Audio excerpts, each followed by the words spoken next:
¿Cuántos de los presentes no estuvieron aquí anoche?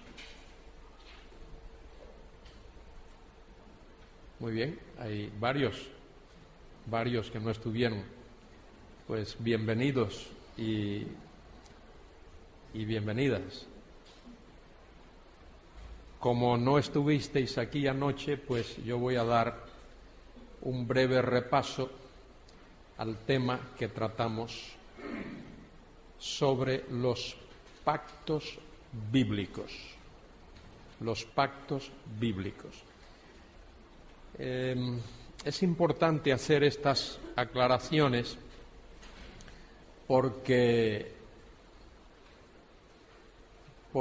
hay pactos bíblicos y pactos teológicos. Uno de esos jóvenes fuertes que hay por ahí podría ponerme una silla para yo, una silla nada más. Sí, eso es, para yo poder manejarme mejor aquí. Mire, yo hablé de un joven fuerte y mire quién apareció, ¿eh? Un joven y fuerte, ¿eh? Las dos cosas. Muy bien. En nuestra querida España tenemos un serio problema.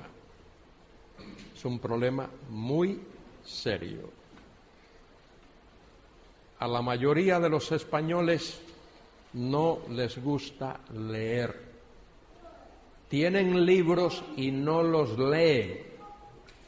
Y precisamente ayer, creo que era el día de algo, y hoy que es el día festivo, del 12 de octubre, día de Colón le llaman,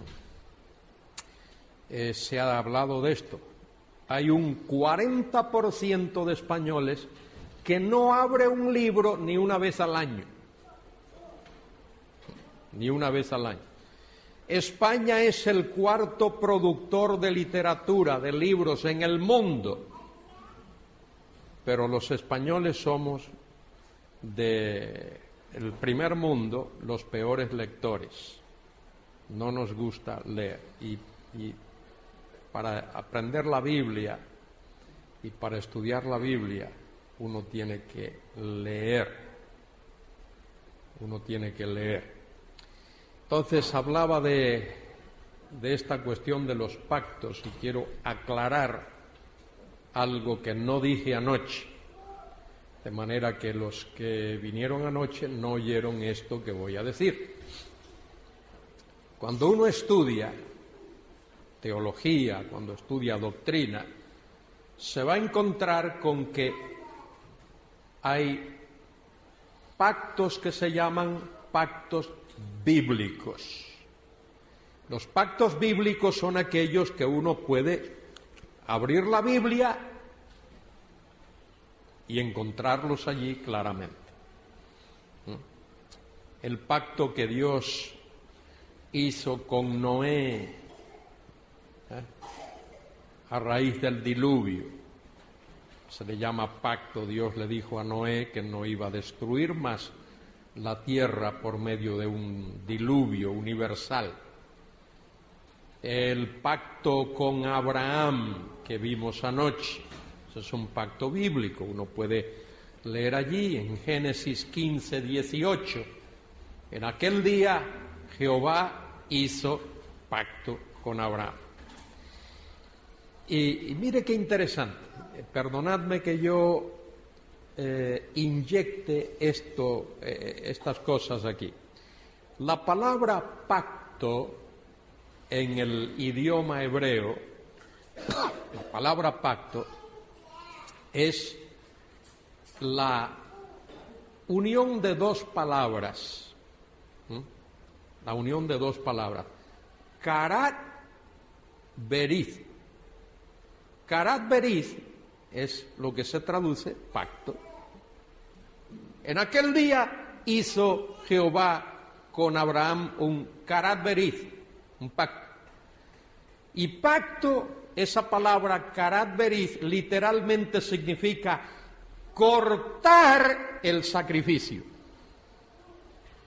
¿Qué hizo Abraham? Cortó, dividió en dos los animales, con la excepción de las aves, que puso una a un lado y otra al otro. Pero el becerro lo cortó, todos los demás han cortado. Eso es karat beriz, cortar el pacto, literalmente. Cortar el pacto. Entonces está el pacto que Dios hizo con Abraham. Eso lo podemos leer. Está el pacto mosaico que le llamamos, porque es el pacto que Dios hizo con la nación de Israel y el mediador fue Moisés. El mediador de ese pacto fue Moisés. Y luego tenemos el pacto que Dios hizo con el rey David, segundo de Samuel 7. Ahí lo vemos, que Dios hizo un pacto y ese pacto se reitera luego en el Salmo 89. Se habla de eso también en Isaías 55. Y luego también hay un pacto nuevo, un nuevo pacto que aparece en el libro de Jeremías capítulo 31. Bueno,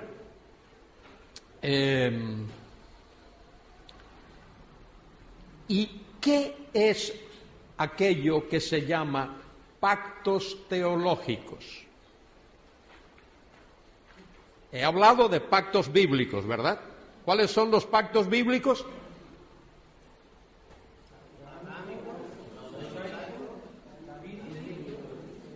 Muy bien, esos son los pactos bíblicos. Pero se le llama pacto bíblico porque uno puede abrir la Biblia y encontrarlos allí. Y esos son los pactos que nosotros principalmente manejamos. Ahora, hay pactos teológicos. Pactos teológicos son aquellos que no están especificados como tales en la Biblia. Que uno lo deduce. Al leer la Biblia, los teólogos los deducen, pero son deducciones.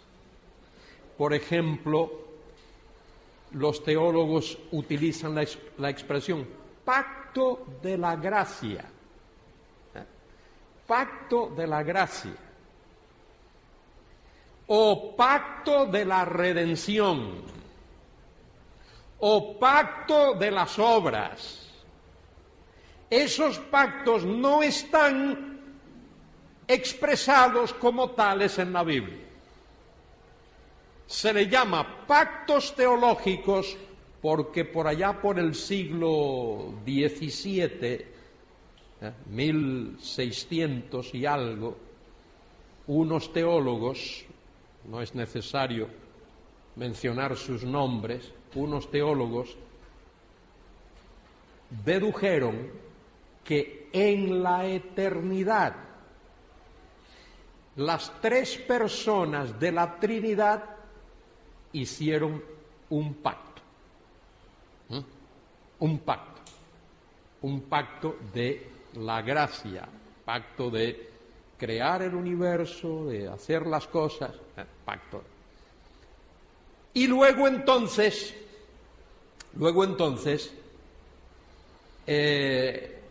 cuando Dios creó al hombre, hizo con Adán un pacto de obras, de las cosas que Adán tenía que hacer, de sus responsabilidades. Y cuando Adán pecó, entonces Dios hizo un pacto de redención. De redención. Cómo salvar al pecador. Muy bien. Esas son las diferencias entre una cosa y otra.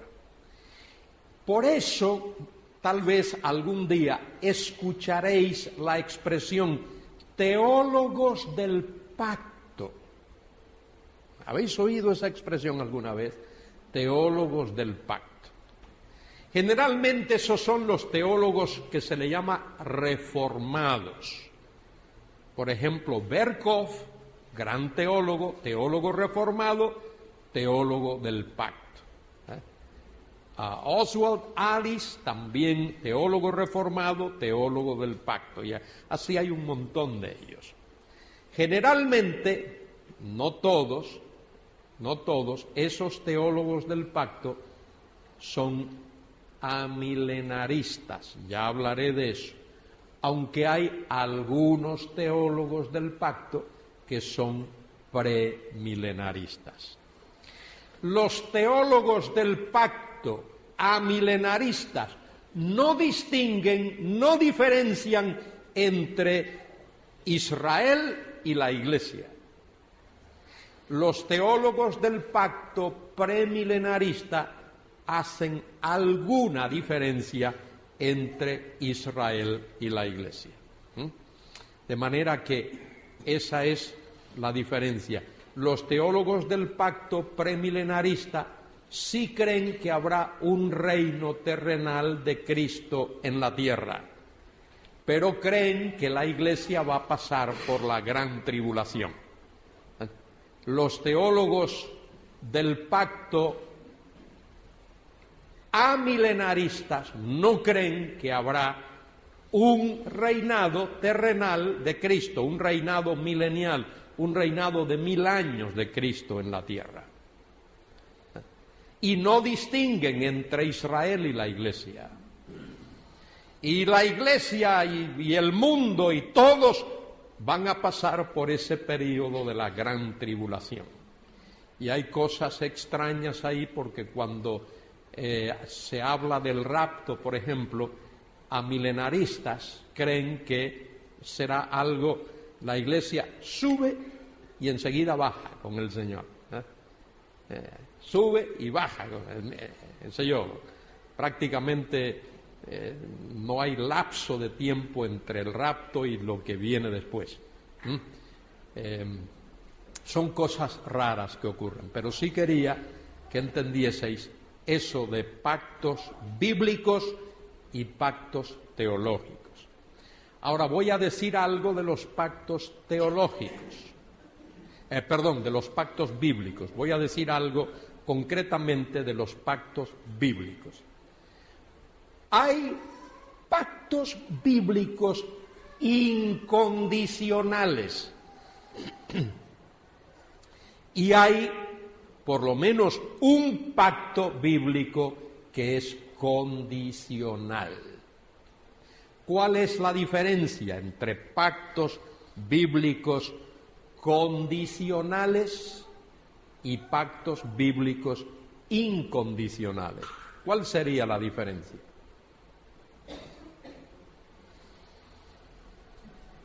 Uno sería unilateral, en el que se compromete Dios, aparte de que el hombre no tendría nada, mientras que bilateral o ¿cómo es condicional, Dios se compromete si la otra parte hace su parte. Muy bien. En el pacto bíblico,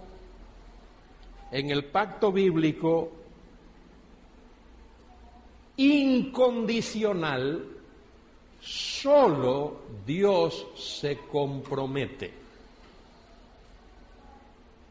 Dios no le dice al hombre, para que esto se cumpla, tú tienes que cumplir esto, tienes que hacer esto. Por eso el pacto abrahámico es un pacto incondicional. Dice, en aquel día hizo Dios un pacto con Abraham.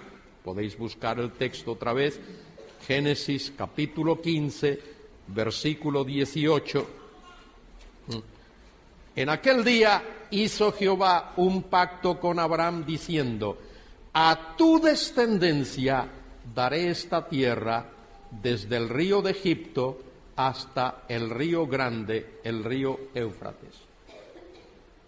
Esa es la promesa de Dios. Cuando Dios hizo esa promesa a Abraham, ¿cuántos hijos tenía Abraham? 0, ninguno. Pero Dios le dice a Abraham que le va a dar una descendencia. De manera que el pacto abrahámico tiene que ver con descendencia y tiene que ver con tierra y tiene que ver con bendiciones. Esas son 3 características importantes del pacto abrahámico. Descendencia, simiente, tierra y bendiciones. Y Dios hizo a Abraham 3 grandes promesas. Una promesa personal. Dios le dijo a Abraham: te voy a bendecir a ti, Abraham.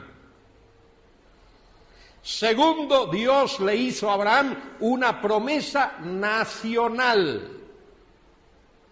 Voy a bendecir tu simiente, tu descendencia. Y tercero, Dios le hizo a Abraham una promesa universal. En tu simiente todas las familias de la tierra serán benditas. 3 clases de promesas hizo Dios a Abraham.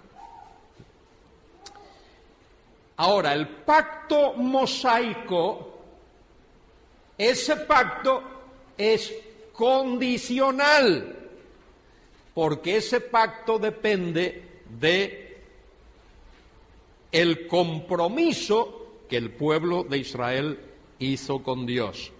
Ya lo veíamos anoche en Éxodo 19, 8, y todo el pueblo respondió a una y dijeron: todo lo que Jehová ha dicho haremos. Y Moisés refirió a Jehová las palabras del pueblo. El pueblo dijo: todo lo que Dios ha dicho, eso haremos. Pero sabemos bien que el pueblo no cumplió con ese compromiso suyo. Y luego en el capítulo 24 del Éxodo, versículo 7, dice: y tomó el libro del pacto y lo leyó a oídos del pueblo. Moisés tomó el libro del pacto. Fijaos que a la ley se le llama libro del pacto. Tomó el libro del pacto y lo leyó a oídos del pueblo, el cual dijo: haremos todas las cosas que Jehová ha dicho y obedeceremos. Y obedeceremos. El pueblo se comprometió a hacer y a obedecer los preceptos de la ley. Debo añadir ahora aquí, ya que estoy hablando de esto, que el pacto que Dios hizo con la nación de Israel a través de Moisés como mediador, ese pacto tiene una estructura muy similar a la de los pactos o alianzas o compactos, como le llaman algunos, que los reyes de la antigüedad hacían con sus vasallos. Si uno estudia la literatura de los tiempos de Moisés, uno se da cuenta que hay una gran similitud entre los pactos o compromisos o alianzas, otra palabra que se usa, alianza, entre los reyes antiguos. Por ejemplo, los eteos, pueblo famoso que ocupó gran parte del Asia Menor y luego parte de la Palestina. Ese pueblo, los reyes eteos, hacían alianzas con sus vasallos. En esas alianzas había primero un preámbulo histórico, un prólogo histórico. Por esto y esto y esto, toda una historia. Y luego esa alianza o ese pacto iba seguida de preceptos, normas, leyes, exigencias. Y luego al final había párrafos que hablaban de las retribuciones. Si el pueblo que había hecho esa alianza con el rey cumplía con su compromiso, el rey se comprometía a darles ciertas bendiciones y a protegerlo y a bendecirlo, por así decir. Pero si el pueblo desobedecía, quebrantaba, transgredía esos preceptos, esas normas, esas leyes, ese compromiso, entonces el rey castigaría a sus vasallos. Y ese es exactamente el formato que encontramos en el pacto mosaico. En el pacto abrahámico, Dios promete a Abraham darle una simiente y una tierra. Algunos teólogos, particularmente esos llamados teólogos del pacto amilenarista, dicen: oh, es que el pacto abrahámico era condicional. El pacto abrahámico estaba condicionado a la obediencia. Si había desobediencia, entonces el pacto era cancelado, era anulado. Pero cuando uno lee la Biblia, se da cuenta de que no es así.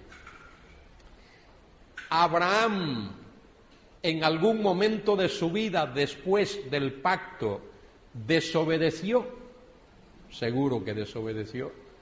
Pero Dios no canceló el pacto, Dios le confirmó el pacto a Abraham. No por su desobediencia, sino a pesar de su desobediencia. En una ocasión, Abraham presentó a Sara como su hermana, siendo su esposa, aunque era media hermana, pero él solo dijo media verdad, y dicen por ahí que media verdad equivale a una mentira. Y luego, después de que Abraham muere, ¿qué hace Dios? En el capítulo 28 del Génesis, Dios reitera el mismo pacto, las mismas promesas a su hijo Isaac, de manera que el pacto está vigente. ¿Qué le dice Dios a Isaac? Dios le aparece a Isaac y le dice: yo soy el Dios de Abraham, y lo que le prometí a Abraham, te lo prometo a ti, te lo reitero a ti, darte simiente y darte la tierra, la misma tierra. Isaac desobedece a Dios en más de una ocasión. Y cuando Isaac muere, Dios toma a Jacob y le promete lo mismo que había prometido antes, y le aparece a Jacob allí en Betel. ¿Y qué le dice a Jacob? Yo soy el Dios de Abraham y el Dios de Isaac. Lo que le prometí a tu padre y a tu abuelo, te lo prometo a ti: simiente y tierra. De manera que el pacto abrahámico es incondicional, porque depende del compromiso de Dios. ¿Cuál fue el compromiso de Dios?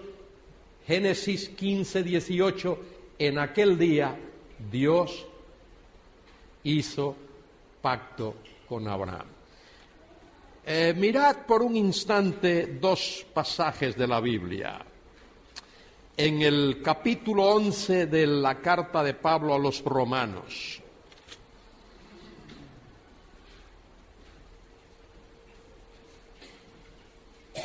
Versículo 29.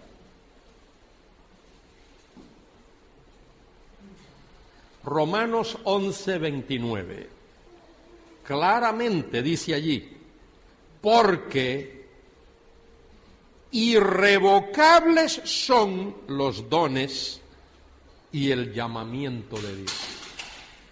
Y mire por qué el escritor, el apóstol Pablo, escribiendo bajo la dirección del Espíritu Santo, dice eso. Mire, si uno lee antes, voy a leer versículo 25, porque no quiero, hermanos, que ignoréis este misterio, para que no seáis arrogantes en cuanto a vosotros mismos, que ha acontecido a Israel endurecimiento en parte. El endurecimiento de Israel hasta los días de Pablo y hasta nuestro, dice en parte, hasta que haya entrado la plenitud de los gentiles. El endurecimiento de Israel es parcial, no total. Y añade, y luego todo Israel será salvo. Luego, después de eso, ¿después de qué? De que la plenitud de los gentiles haya entrado, todo Israel será salvo. Ya hablaremos de eso en otra oportunidad.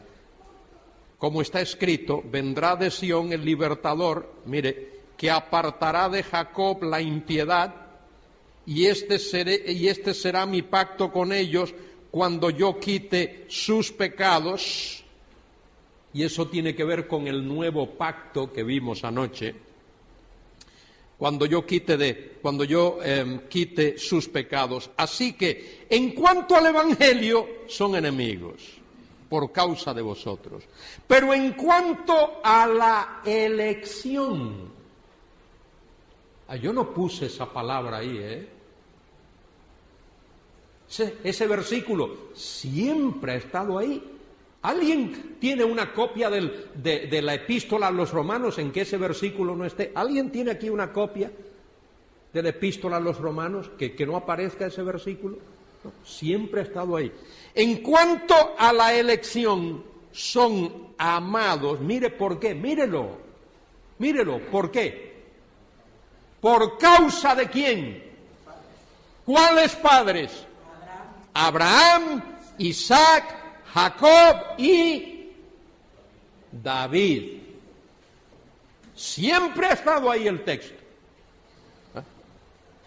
Y dice luego, sobre la base de todo eso, porque irrevocables. ¿Qué quiere decir irrevocables? ¿Qué quiere decir? Pues yo creo que significa irreversibles. La versión antigua decía sin arrepentimiento. Sin arrepentimiento, es eso, que es irreversible, irrevocable, irreversible. Es decir, que Dios no da marcha atrás. Dios promete y Dios cumple. Vamos a ver otro pasaje más. En la carta de quien la haya escrito a los hebreos. En la carta de quien la haya, del Espíritu Santo.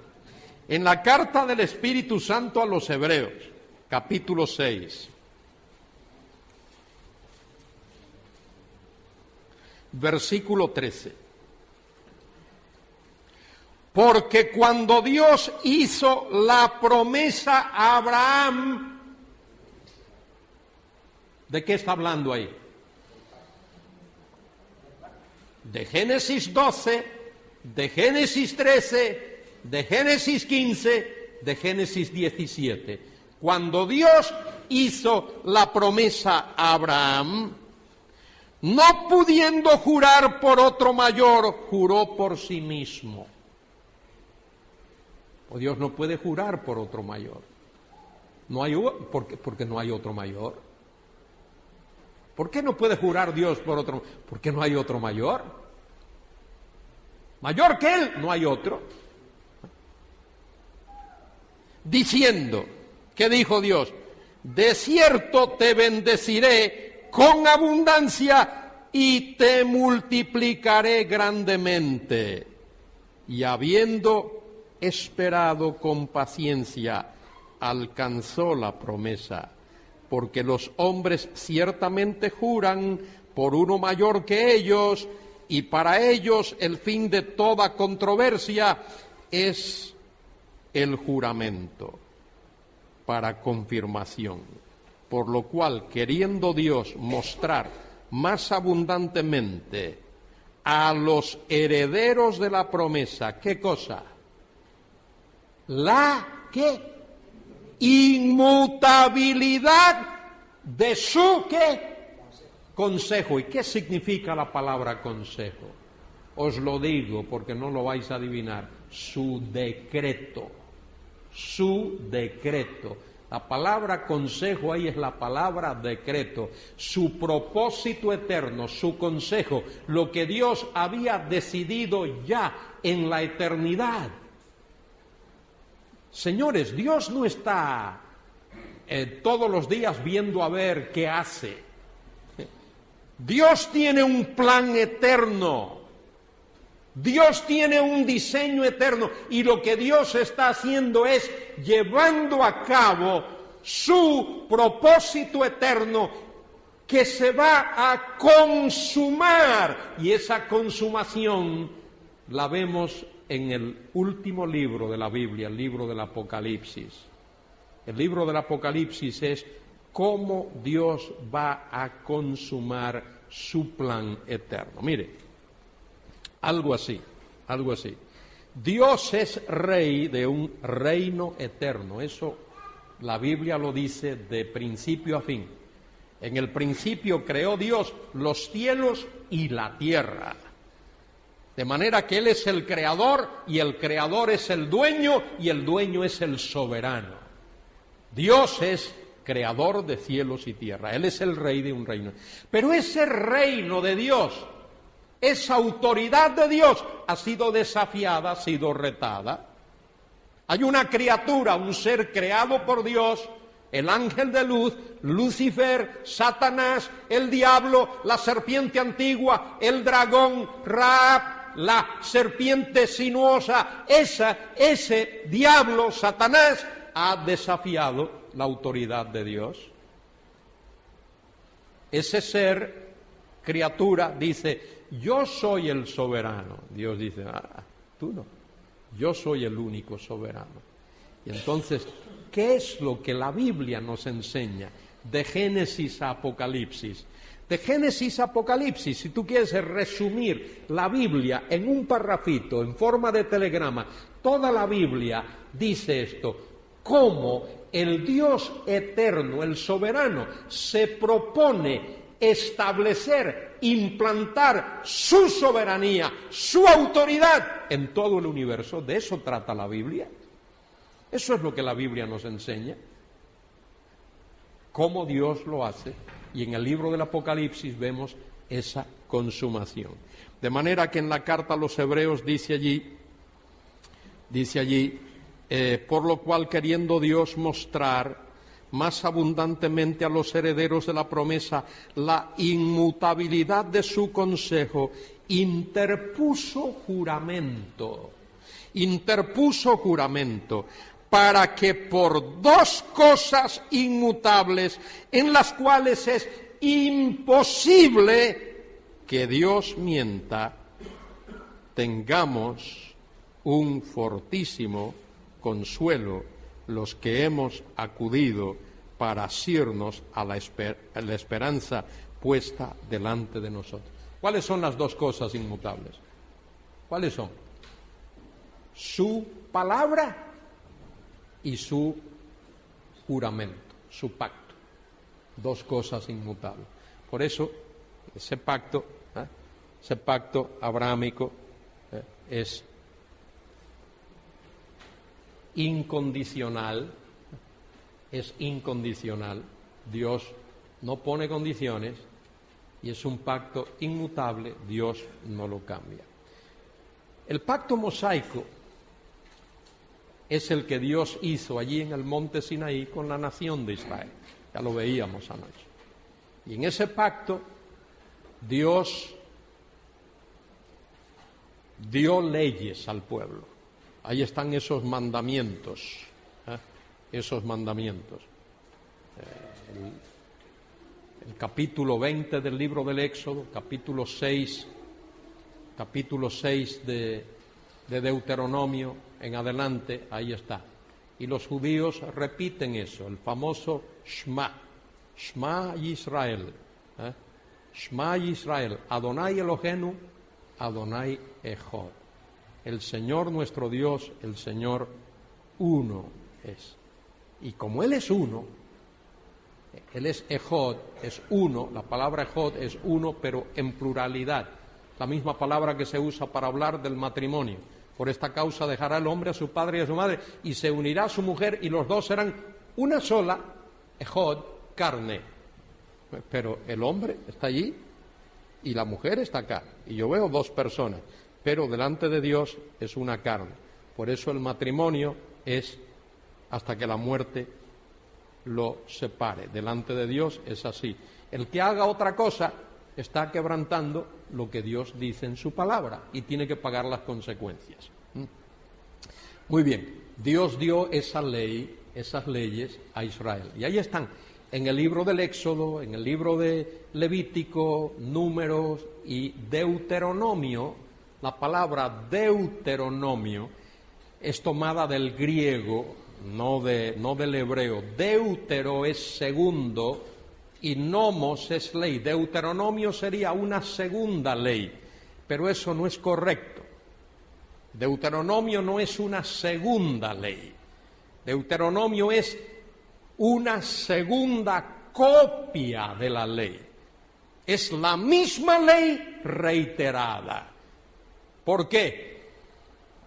Porque la generación que salió de Egipto, ¿qué le pasó? ¿Qué le pasó? Cayeron en el desierto. Todos cayeron en el desierto, menos Josué y Caleb. Los únicos que entraron en la tierra, habiendo salido de Egipto, fueron Josué y Caleb. Los otros perecieron en el desierto. Y en el desierto, en 40 años, nació una nueva generación. Esa nueva generación no vio los milagros que Dios hizo en Egipto. No vio los milagros que Dios hizo en el desierto. Dándole maná, dándole agua, dándole carne, todas esas cosas. Entonces Moisés repite esas cosas para beneficio de aquella gente que había nacido en el desierto. Ahora esa gente va a entrar en la tierra y ocupar la tierra y tiene la obligación por pacto, porque se han comprometido. Ahí está Éxodo 19 y Éxodo 24. Todo lo que Jehová ha dicho, eso haremos. Y Dios le ha dicho ya en el capítulo 28 de Deuteronomio, podríamos buscar esos pasajes, pero debemos de ser justos con el tiempo también. No me gusta pasar por alto estos textos que son tan importantes. Dios les había dicho a ese pueblo lo que les iba a pasar. Deuteronomio capítulo 28.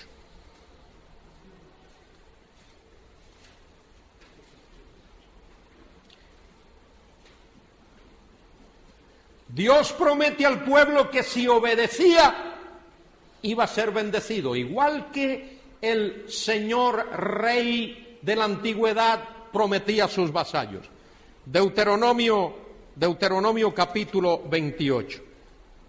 Acontecerá que si oyeres atentamente a la voz de Jehová tu Dios, para guardar y poner por obra todos sus mandamientos que yo te prescribo hoy, también Jehová tu Dios te exaltará sobre todas las naciones de la tierra.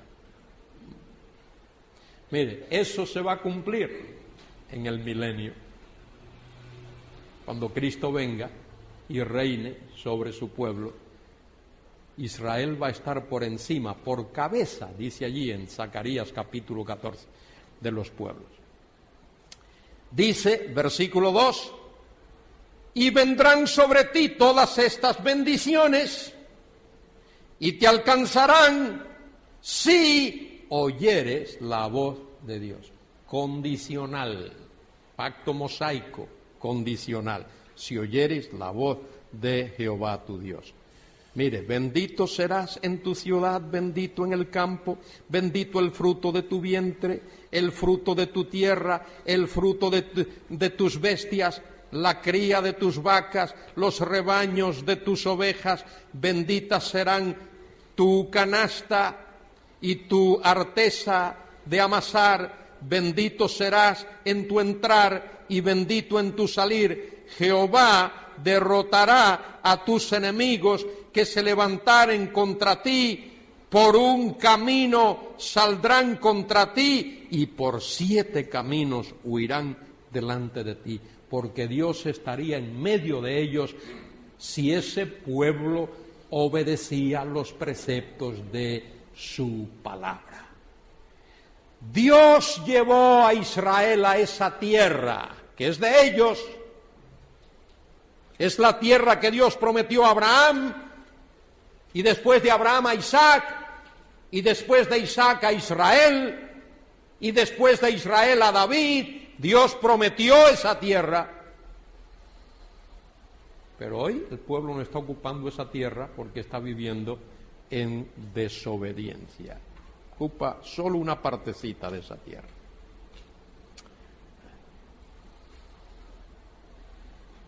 Jehová te enviará su bendición sobre tus graneros y sobre todo aquello en que pusieres tu mano, y te bendecirá en la tierra que Jehová tu Dios te da. Te confirmará Jehová por pueblo santo suyo, como te lo ha jurado, cuando guardes los mandamientos de Jehová tu Dios y anduvieres en sus caminos. Y verán todos los pueblos de la tierra que el nombre de Jehová es invocado sobre ti y te temerán. Cuando hay un pueblo santo de Dios que practica la santidad y la obediencia, las demás gentes tiemblan, temen. El gran temor del mundo es ver que haya un pueblo santo de Dios practicando la santidad. Por eso es que Dios puso ese pueblo allí. Mire, la tierra esa de Israel es el puente, une al Asia con el África, con Europa. Era el paso de todas las caravanas, de todos los viajes de turismo, por así decir. Ese era, los que iban a Babilonia, los que iban a Egipto, los que pasaban por allí. Y esa es precisamente la razón por la cual Dios coloca a ese pueblo en esa tierra. Y le da esos preceptos y le da esos mandamientos. Por eso Dios da libros que no estudiamos y nos sorprendemos a veces cuando leemos un trocito. Libros como Proverbios, como Cantares, como Eclesiastés, como los Salmos, otros libros que le llamamos poéticos, tremendas enseñanzas. Dios da esos libros para que el pueblo viva la ética de Dios allí en la tierra. Dios se le da el libro de Proverbios para que sepa cómo relacionarse uno con otro y cómo relacionarse con la familia, en el hogar, en el trabajo, cómo criar a los niños y a los jóvenes, cómo educar Y Dios da el libro de Cantares para que el pueblo supiese cómo una relación matrimonial a ese nivel humano, físico, puede llevarse en este mundo y debe llevarse en este mundo. Y cuando aquella gente, viajeros que pasaban por allí, viesen a ese pueblo bendecido, disfrutando de la abundancia, se preguntasen ¿por qué? Y la respuesta debía de ser porque este es el pueblo que adora y sirve al único Dios vivo y verdadero. Ahora, más adelante, si seguís leyendo, Dios le dice al pueblo, si no me obedeces, será todo lo contrario.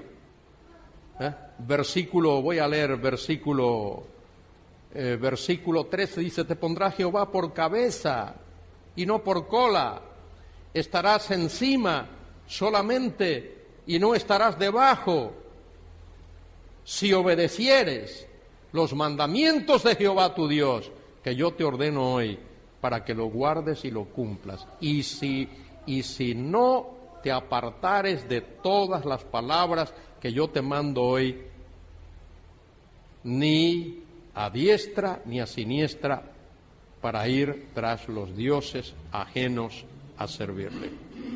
Y luego viene los versículos del 15 en adelante, ¿qué pasaría si el pueblo desobedecía?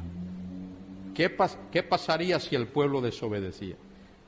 Ahí está, hay muchas cosas que dicen ahí, pero mire, entre ellas dice, leo versículo 18, maldito el fruto de tu vientre, el fruto de tu tierra, la cría de tus vacas. Versículo 19, maldito serás en tu entrar y en tu salir. Versículo 20, Jehová enviará contra ti las maldiciones.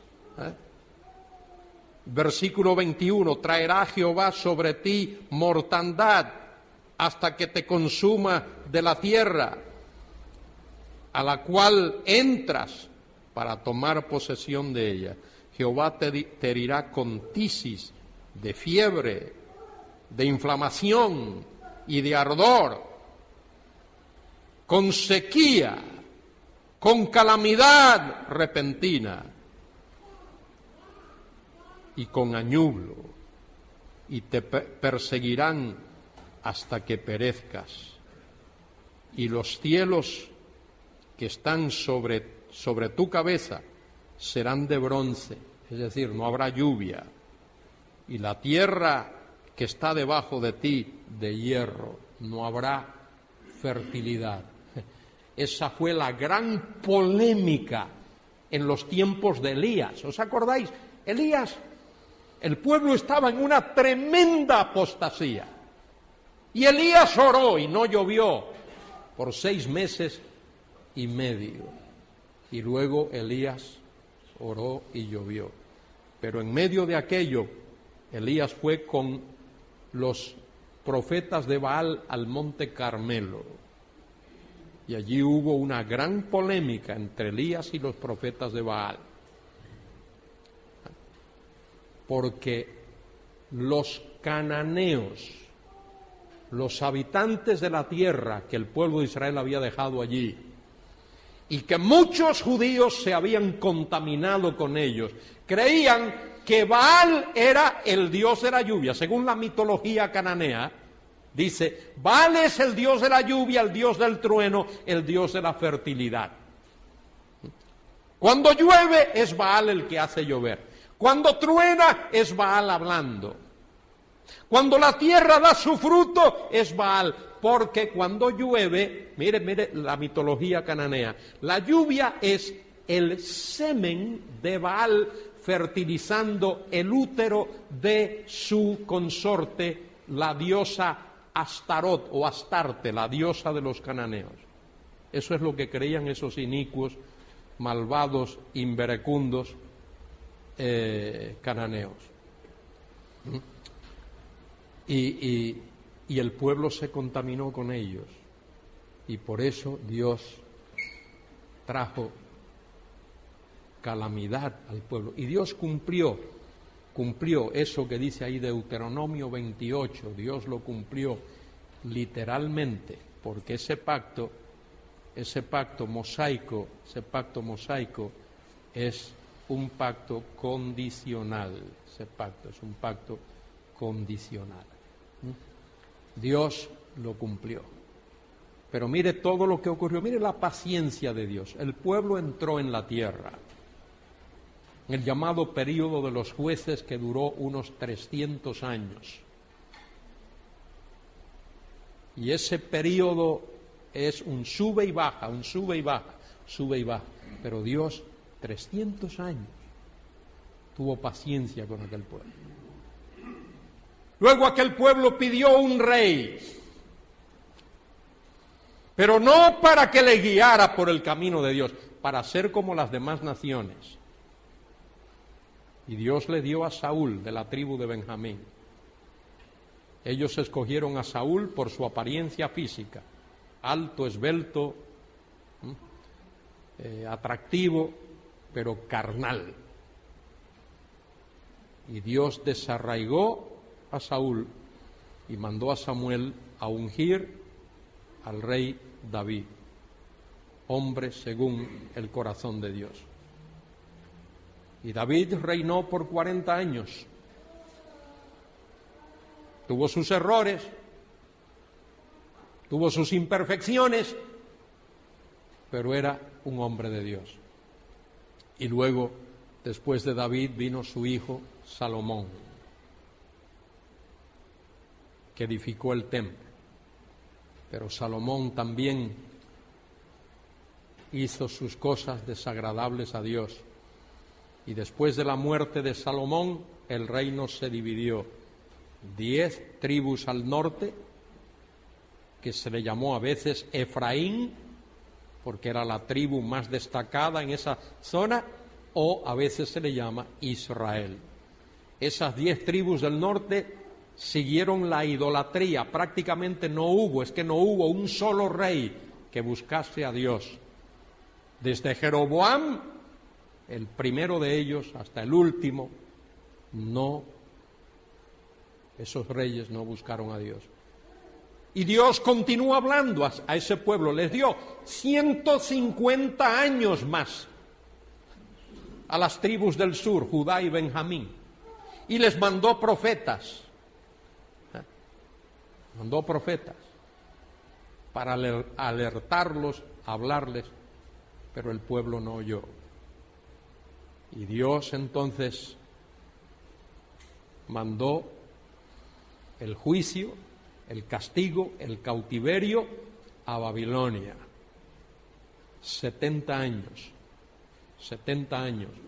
en Babilonia. ¿Por qué? Mire,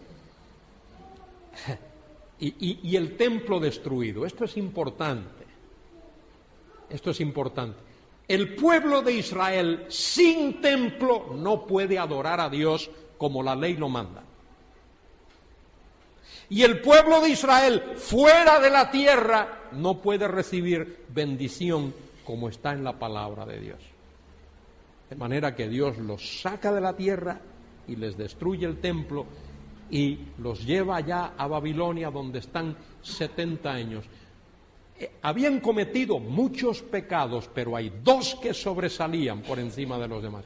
Uno, el de la idolatría, el quebrantar el primer mandamiento de la ley.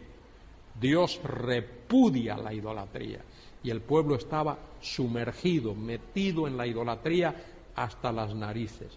Y la segunda ley que ellos violan es la ley del año sabático. Por su falta de fe, por su incredulidad, por su rebeldía, no dejaron descansar la tierra por 490 años, no dejaron descansar la tierra. Esos son los 2 grandes pecados que se mencionan allí en el segundo libro de Crónicas, capítulo 37, por los que el pueblo de Israel fue llevado cautivo a Babilonia. Y luego, después de esos 70 años, Dios, en su misericordia, les permite regresar a la tierra. Bueno, eso tiene que ver con el pacto mosaico. En estos días vamos a desarrollar un poquito más eso. El pacto davídico también es un pacto incondicional. Dios promete a David varias cosas en ese pacto davídico. Dios promete a David que de su descendencia siempre habrá uno que ocupe el trono. El pacto ese se estipula en el segundo libro de Samuel, capítulo 7, versículos del 12 al 16. También se estipula en el Salmo 89, allí está otra vez repetido ese pacto, en el Salmo 89. Pero hay tres cosas que Dios promete a David. ¿Cuáles son esas tres? Anoche vimos esas tres cosas. ¿Cuáles son? Tu casa, tu reino y tu trono.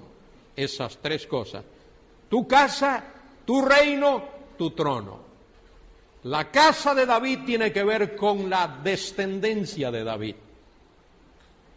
Por eso cuando uno viene al Nuevo Testamento, a un evangelio, por ejemplo, como el Evangelio de Mateo, se repite una y otra vez, hijo de David.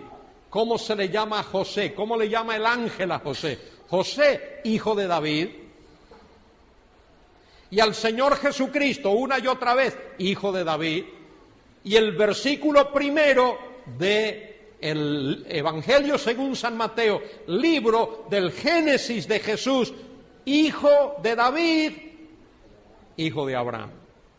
Hijo de David, hijo de Abraham. Es interesante, ¿por qué esos dos nombres ahí? ¿Por qué?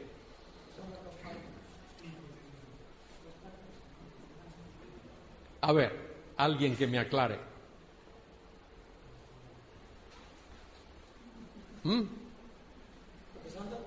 Son dos pactos, eso es verdad.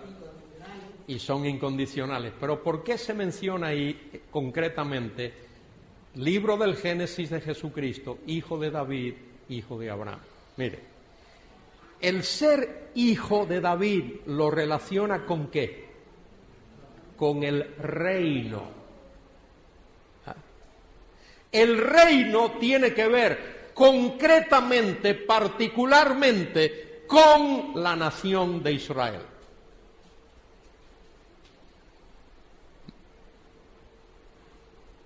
Y reinará sobre la casa de Jacob seculum seculorum, para siempre, para siempre. Anoche alguien me preguntó eso, ¿cómo es eso de que el reino es para siempre? No sé si está aquí la persona que me hizo esa pregunta. ¿Fuiste tú que me preguntó? Sí. Muy bien.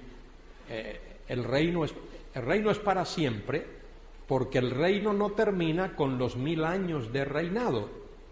El Señor va a reinar sus 1000 años en la tierra, pero eso no significa que después de esos 1000 años ya deja de reinar. Eso lo dice allí en el libro de Daniel, capítulo 7. El reino será dado a los santos del Altísimo y ellos reinarán para siempre. Después del reino terrenal, milenial, es decir, de 1000 años en la tierra, el reino continúa por los siglos de los siglos, porque el Señor es Rey eterno. Ahora, ¿por qué dice allí, libro del Génesis de Jesús, hijo de David? Porque eso lo conecta con el reino y lo conecta con la nación de Israel. ¿Por qué dice hijo de Abraham? Porque eso lo conecta con todas las naciones de la tierra. En tu simiente serán benditas, ¿quién? Todas las naciones de la tierra. De manera que ahí tenemos las dos realidades, Y luego hablamos del pacto nuevo. El pacto nuevo tiene que ver con redención, tiene que ver con la regeneración, tiene que ver con la nueva vida que tenemos en el Señor. En el capítulo 31 del libro de Jeremías,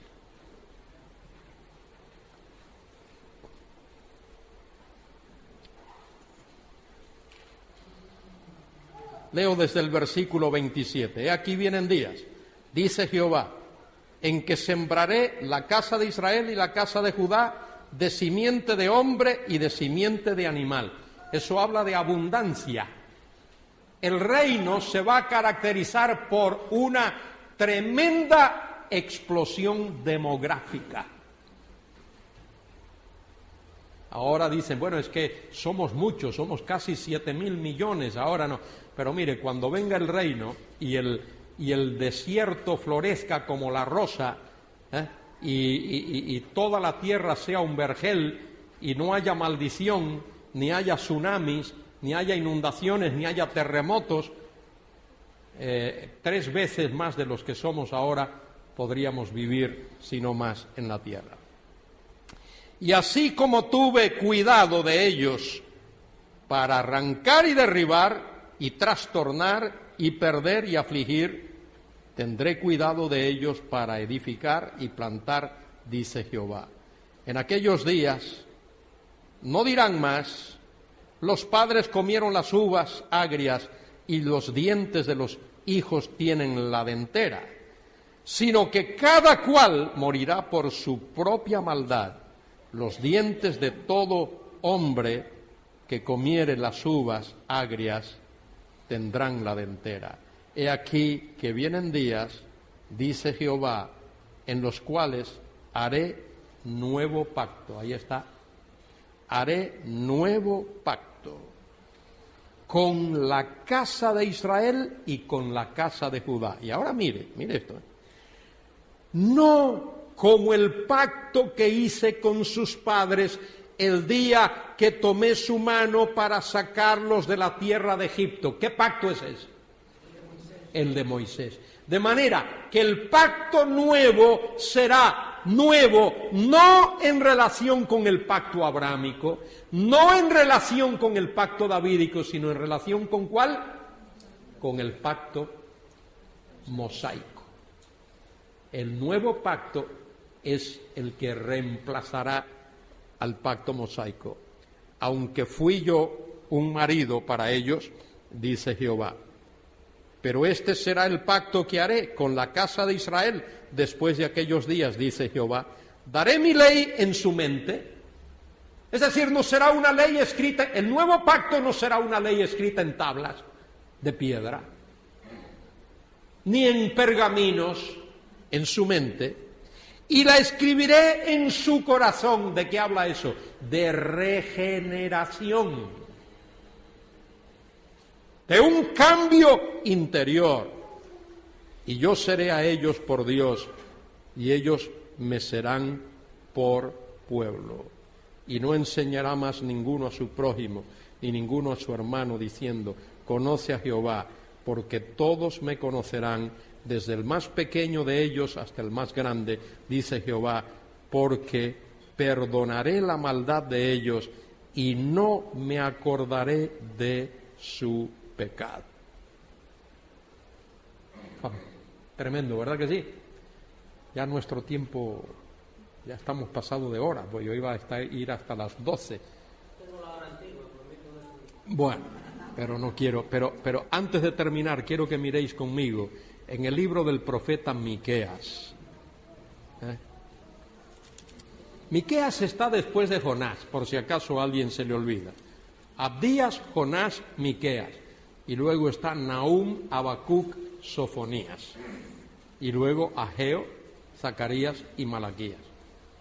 Que son profetas que nadie lee. Y cuando la gente abre la Biblia y dice, Miqueas, ¿qué virus será ese? No. Bueno, mire, quiero leer esto. Quiero leer esto que es sumamente importante. Miqueas habla de lo que está por venir. Voy a leer desde el versículo 14. Capítulo 7, perdón, disculpadme. Miqueas 7:14. Apacienta tu pueblo con tu cayado, el rebaño de tu heredad que mora solo en la montaña, en campo fértil. Busque pasto en Basán y Galaad, como en el tiempo pasado, porque Basán y Galaad era la zona más fértil, donde más las famosas vacas de Basán. Sigo leyendo. Yo les mostraré maravillas como el día que saliste de Egipto. Esos milagros que Dios obró, lo que Dios hizo con ellos. Las naciones verán y se avergonzarán de todo su poderío. Pondrán la mano sobre su boca, ensordecerán sus oídos. Mire, cuando el Señor venga, los reyes de la tierra se van a quedar boquiabiertos, estupefactos, atónitos, clavados de sus pies, asombrados. Ellos pensaban que eran grandes, que eran famosos, que eran poderosos, pero van a ser menos que hormigas delante del Señor. Sigo leyendo. Versículo 17. Lamerán el polvo como la culebra, como las serpientes de la tierra, temblarán en sus encierros, se volverán amedrentados ante Jehová, nuestro Dios, y temerán a causa de ti. Así será. Y ahora mire lo que dice el profeta Miqueas. ¿Qué Dios como tú? Eso es lo que significa el nombre Miqueas. Micaías. ¿Quién como Jehová? ¿Quién como Jehová? ¿Qué Dios como tú, que perdona la maldad y olvida el pecado del remanente de su heredad? Es el remanente, No será todo judío, es el remanente que va a alzar sus ojos y va a pedir perdón al Mesías y lo va a reconocer. No retuvo para siempre su enojo, porque se deleita en la misericordia. Él volverá a tener misericordia de nosotros, sepultará nuestras iniquidades y echará en lo profundo del mar todos nuestros pecados. Y ahora mire, ¿por qué? Causa, cumplirá la verdad, es decir, la promesa, es decir, el pacto a Jacob y a Abraham, la misericordia que juraste a nuestros padres desde tiempos antiguos. Todo eso será porque las promesas de Dios y los compromisos de Dios y los pactos de Dios y los dones de Dios son, ¿qué? Irrevocables, irreversibles. Dios no da marcha atrás a su palabra. Bueno, esto era importante verlo. Yo quería que viésemos esto. Ahora, esta mañana, dar este repaso por la importancia de lo que vamos a ver después. Así es que vamos a terminar aquí. ¿Está bien?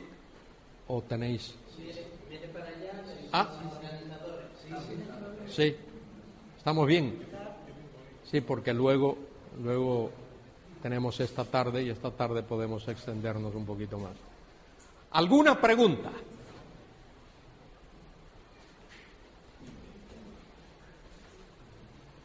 Siempre prefiero que las preguntas se hagan justo después de la clase, porque después que terminemos, a mí me gusta saludar a los hermanos, y si tú me dices, mire, yo tenía una pregunta y me acorralas ahí y tengo que dedicarte el tiempo a ti, entonces ya me privas de poder saludar a los hermanos.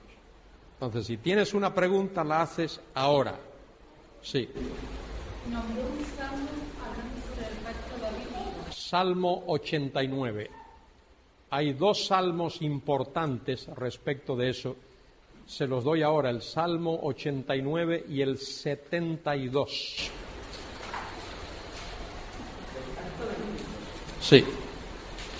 Podría decir una palabra sobre el pacto davídico que se menciona en el libro. Repite la pregunta. Si no... Sí, la pregunta es... El pacto palestino que se menciona Ujú. en algunos libros. Algunos libros, creo que Eventos del Porvenir lo menciona, Pentecost cree que hay un pacto palestino basado en Deuteronomio 28, la promesa de la tierra.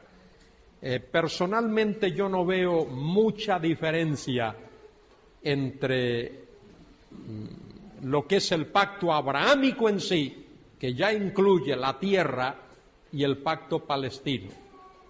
No veo que haya que hacer esa separación. El venerable doctor Pentecost lo hace, yo lo respeto y aprecio eso, pero yo creo que el pacto palestino es parte integral del pacto abrámico. El pacto abrámico incluye simiente, tierra, ¿qué más? Bendiciones. Mire, si uno se pone a estudiar la Biblia, detenidamente como se debe de estudiar, hay dos palabras que son claves para entender toda la Biblia. La palabra pacto y la palabra reino. Pacto y reino. Esas son las dos palabras claves de toda la Biblia. Por eso la Biblia casi que termina con eso. Apocalipsis 11:15. Se escucha la séptima trompeta y luego grandes voces que decían, en vuestras Biblias, si os fijáis, dice que decían los reinos del mundo. En el texto griego, en el idioma original, dice el reino del mundo. No dice los reinos.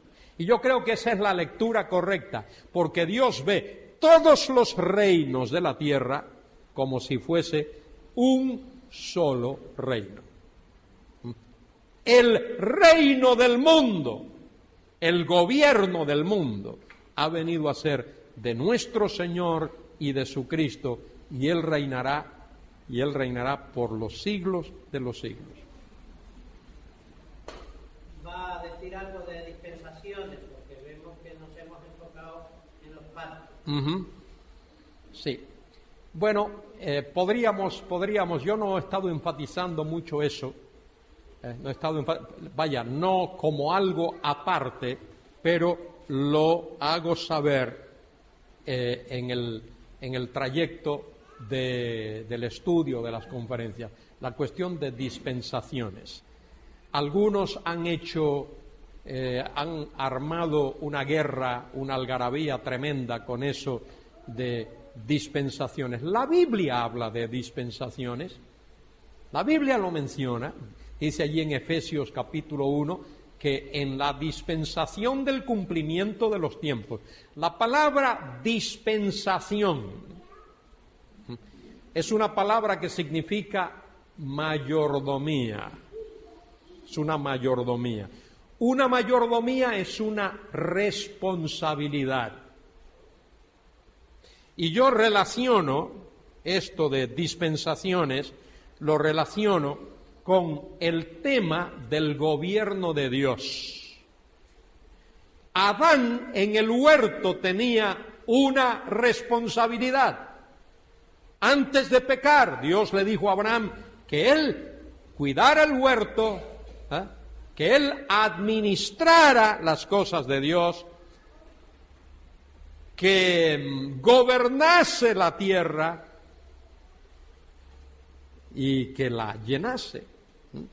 Ese fue el mandato de Dios a Adán.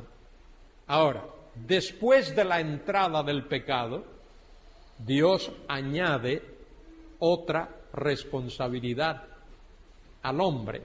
Ahora el hombre tiene que labrar la tierra y comer el pan con el sudor de su frente, etc. De manera que lo que estoy diciendo es que las dispensaciones tienen que ver con responsabilidades que Dios pone sobre el hombre en el desarrollo de la manifestación de su autoridad en este mundo. Y ahora nosotros vivimos en una era porque la palabra dispensación también puede significar era, época, dispensación, en la era de la Iglesia, y esa era comenzó el día de Pentecostés, el día de Pentecostés, en el cual el Espíritu Santo vino para inaugurar en la tierra, establecer en la tierra la Iglesia. Y esa dispensación terminará, culminará cuando la Iglesia sea arrebatada. Hay diferencias en la Biblia, hay diferencias. En épocas, seguro que sí, hubo una diferencia en el hombre, en la responsabilidad del hombre, antes del diluvio y después del diluvio. ¿O no? Seguro que sí. Seguro que sí. Después del diluvio, Dios permite que el hombre sea omnívoro, se alimente no solo de plantas, sino también de animales. Después del diluvio, Dios otorga al hombre la responsabilidad de castigar el homicidio. Antes de eso era Dios el que lo hacía. Nadie pudo matar a Caín, solo Dios podía hacerlo. Pero después del diluvio, Dios cambia eso y Dios le dice al hombre que el que derramare sangre de hombre por el hombre, su sangre le será demandada. Hubo diferencia antes del Sinaí, antes del dar la ley. Seguro que sí. Antes de la ley, Job era el sacerdote de su familia, y había otras características. Después de la ley, Dios ordena que el sacerdocio, los sacerdotes sean de la tribu de Leví y descendientes de Aarón. De manera que hay una diferencia en la vida del hombre antes de la ley y después de la ley. Y hay una diferencia entre antes de la cruz y después de la cruz.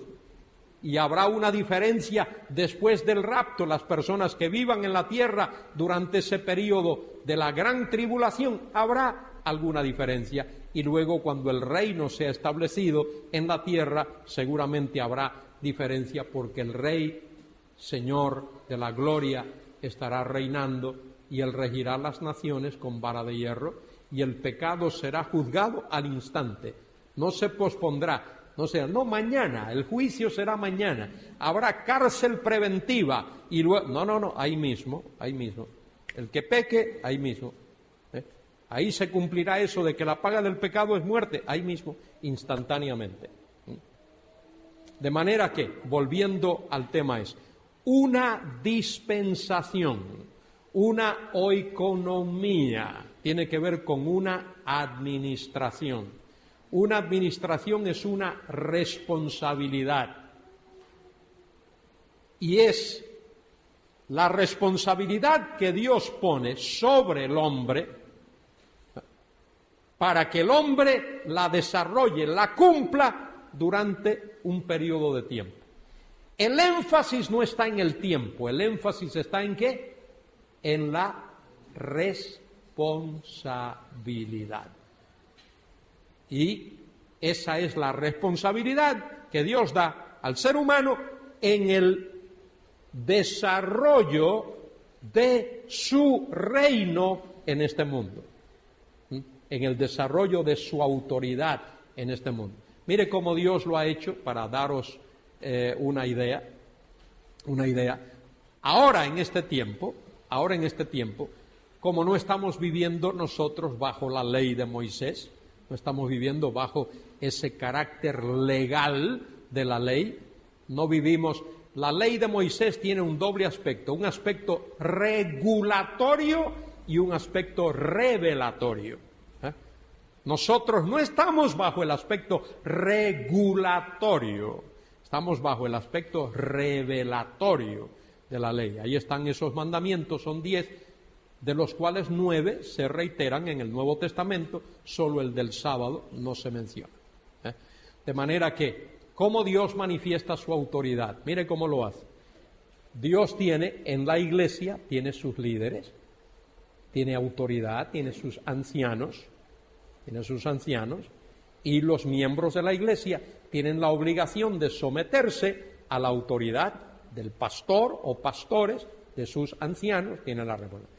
En el hogar Dios ha puesto a los padres, al padre, al hombre, como cabeza del hogar, y hay una responsabilidad de la familia de someterse a la autoridad del padre. Eso lo manda la Biblia y eso es algo que Dios tiene vigente hoy, y posiblemente tenemos una sociedad destartalada, descuarajingada hoy, porque en la mayoría de los hogares, no sé lo que eso quiere decir, pero suena bonito,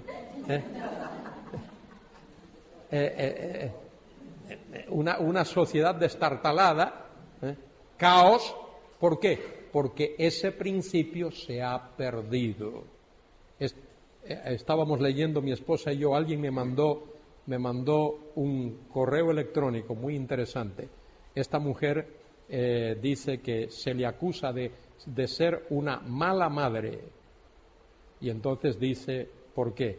Que se le acusa ser una mala madre porque ella enseña a sus niños a hablar bien, los enseña a vestirse, cuando ya están creciditos, ella quiere saber a dónde van y les pone una hora, y que leen y que no leen, que miran, y todo eso, pone una serie de cosas, y entonces dice, y por eso me catalogan como una mala madre, pero la madre de Proverbios 31 dice que sus hijos se ponen en pie y la llaman bienaventurada.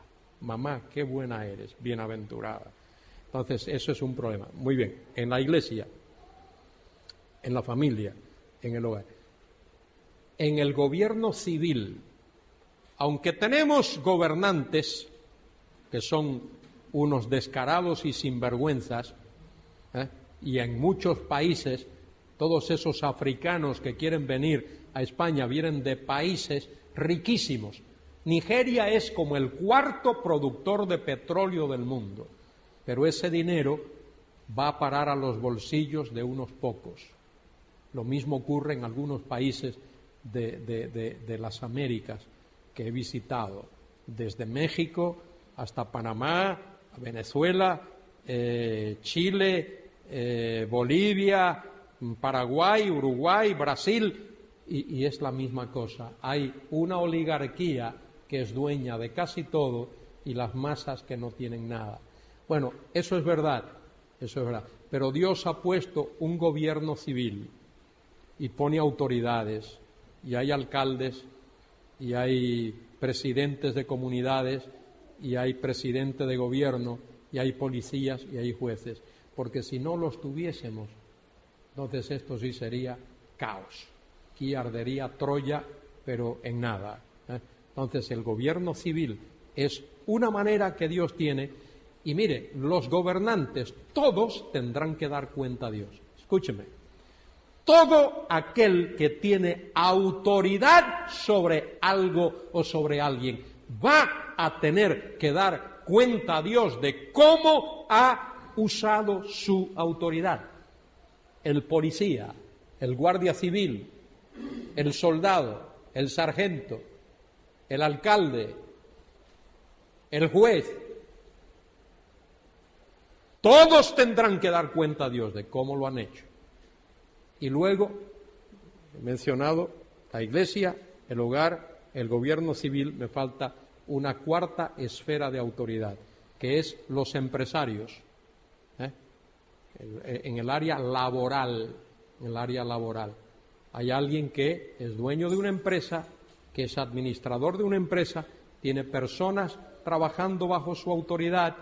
Dios quiere que ese empresario y ese administrador practiquen la justicia. Y si no lo hacen, tendrán que dar cuenta a Dios. Y todo eso es la manera como el reino de Dios se manifiesta en este mundo, en esas, por lo menos esas 4 esferas. La esfera de lo eclesial, la esfera de lo familiar, la esfera de lo civil, de lo gubernamental y la esfera de lo laboral. Y Dios está haciendo eso en el mundo hoy.